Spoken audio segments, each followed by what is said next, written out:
Hey everybody, this is Decision Desk HQ's new show, Let Me Finish. I'm Liberty Bittert, Professor of Data Science at Washington University in St. Louis and Senior Data Scientist at Decision Desk HQ. And I'm joined here with my esteemed panel, Michael Pruser, a data analyst at Decision Desk HQ. So we are going to get off with our first topic right here. So Michael, I have to ask you, Vance became the VP pick, what, 10, 12 days ago? How is his rollout going? I mean, we've seen Couchgate, we've seen childless cat ladies. What do you expect coming up from the further Vance rollout? Well, Liberty, I was kind of surprised for the first few weeks. Usually there's a honeymoon period for the new VP. They come out to a lot of jubilation and excitement, and Vance has only been going backward, it seems. I think that a lot of the negative press he's been getting has probably been unfair. It's been Democrats largely solidifying around Kamala and finding attack positions to go after JD Vance. But he really doesn't have anywhere to go but up from here, I think.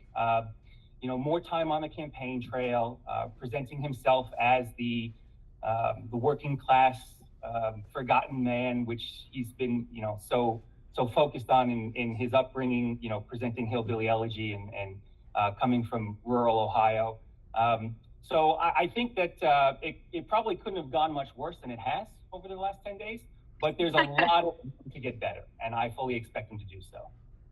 Yeah, it sort of seems like they found probably everything bad that they can find on him. The 2021 interview, they found it.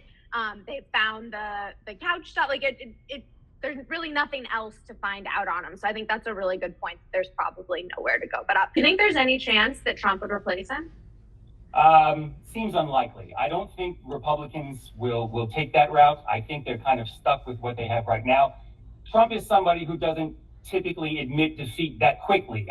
He did have times when he would hire and fire people very fast back in 2020, 2019, 2018.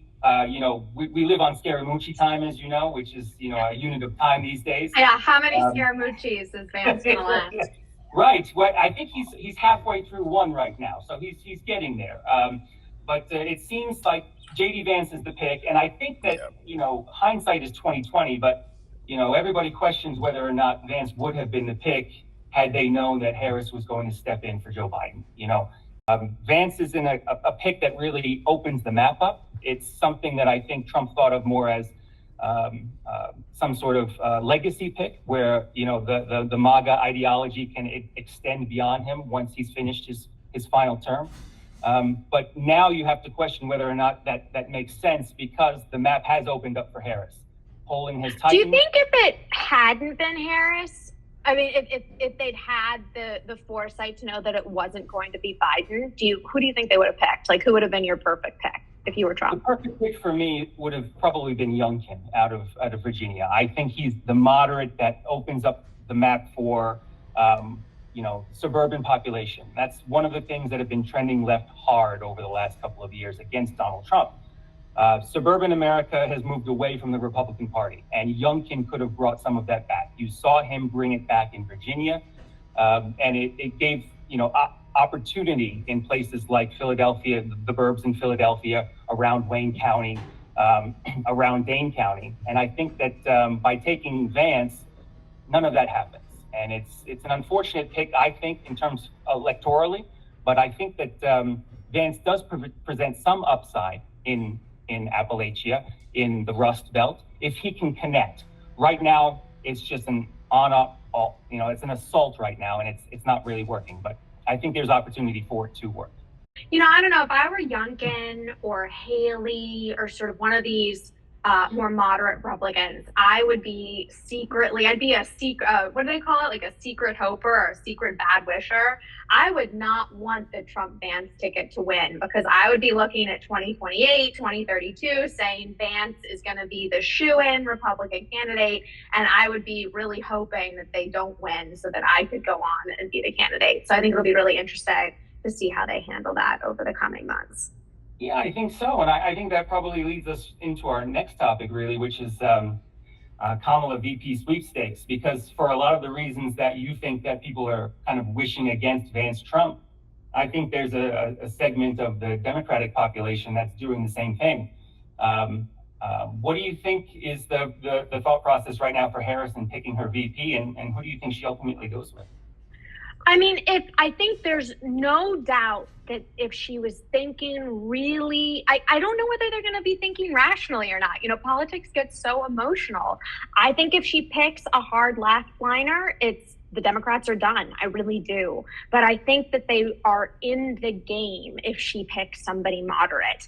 I mean, I know people have even been talking about her maybe switching over to Republican. I don't think that's going to happen, that she would pick a Republican as her VP. But, you know, she picks Shapiro, which he has his own issues for the Democratic Party, unfortunately. But she picks Mark Kelly, I've heard, is the current favorite right now. I don't know how much truth there is to that. But I think she has a real shot if she chooses to pick a moderate Democrat, especially one, you know, I mean, Shapiro brings Pennsylvania. Those votes are going to be so critical. If you look at the electoral map right now, Pennsylvania's votes are going to be so important. Shapiro probably delivers Pennsylvania, but he also probably hurts you in a place like Michigan. But the other interesting idea about Shapiro is whether or not he wants the VP role. For the same reason that I question whether or not Youngkin wanted the role, right? You were talking about 2028 aspirations. And so the first two names that came out on the vice president side for Democrats were Gretchen Whitmer, Gavin Newsom, but they both quickly declined because they have 2028 aspirations. And if you attach yourself to this ticket right now, you probably don't have a very good chance, if any at all, of 2028, because if Harris is successful and she wins, well, now you're a vice president that's locked in as the incumbent party for 2028, and there's really no escaping that.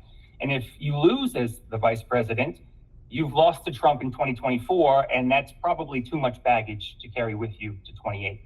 So Shapiro is in an interesting spot where he's the only governor who's not term limited in 2026. So he'll still be in a position of power. He'll probably come off of a huge win in 26 with his favorables so high right now. And he has to question whether or not this makes sense for him. I think that Shapiro is the obvious pick, but I'm not sure Harris can get him. I don't know that he wants to go out as the moderate Democrat and kind of align forces with a strong progressive from California. That probably doesn't serve him well for future aspirations. So who's the first choice pick that you can actually get? I think it's somebody like Tim Walz. I think it's Walz from Minnesota. He gives the vibe of being a team player. He doesn't have higher aspirations for the job that a lot of other VPs do. And I think ultimately, you know, he's somebody who can bring home all of the Rust Belt and doesn't have the pull down in one state versus the other. You had someone was talking about how Walz was too old, and then they put up a picture of Brad Pitt, and he's actually younger than Brad Pitt. It was a very shocking image. So I would Google image that one if you. I will admit, the power of hair. The hair is very powerful. You know, it's something I know myself. So yeah, with Brad Pitt's hair and Tim Walz without it, it's quite night and day picture. Yeah. Totally. So, okay. I mean, I think that brings us to our final topic. Let's stay on Kamala Harris. What is her role? I mean, her rollout has been good. She's doing really good in all of the polls that we've seen. She's showing that she's much stronger than Biden. Does that sort of honeymoon, you know, if you call it the honeymoon Harris period, does that continue? And what does her future sort of plan look like? You know, she's been spending more on Instagram ads than Biden's team ever was. She's been out there doing memes or memes or whatever they're called constantly. So what do you see as the future for her? A lot more of this. I think if you look at her campaign strategy, you know, she only has 15 weeks. She's been given 15 weeks to run a national campaign. And she's only run one campaign before, and it didn't go very well. It was over before it started. She's leaning into the online stuff, and she's kind of leaning out of the in-person, rally stuff. So, you know, the first week she had one rally in Milwaukee, and that was the only swing state she visited. This week, she has one rally in Georgia. She's going to Massachusetts for fundraisers. She's going to Indianapolis. She's going to Houston. She's staying in very comfortable zones where there's a very big blue presence, and she's probably not going to exert herself too much, traveling around the map like Donald Trump would. She's found favorable numbers in the polls. She's online. She doesn't even have a website right now that shows events or anything other than just donating to Act Blue. So I think she's going to stay online, and she's going to kind of stay away from any of that rallying, and she's going to let Trump define her. She's somebody who doesn't really have any type of current position on much policy, and I think over time that's probably going to hurt her. So I think there's a pivot coming, but for the honeymoon period, I think this extends well beyond the Democratic convention. What do you think her next move is going to be in terms of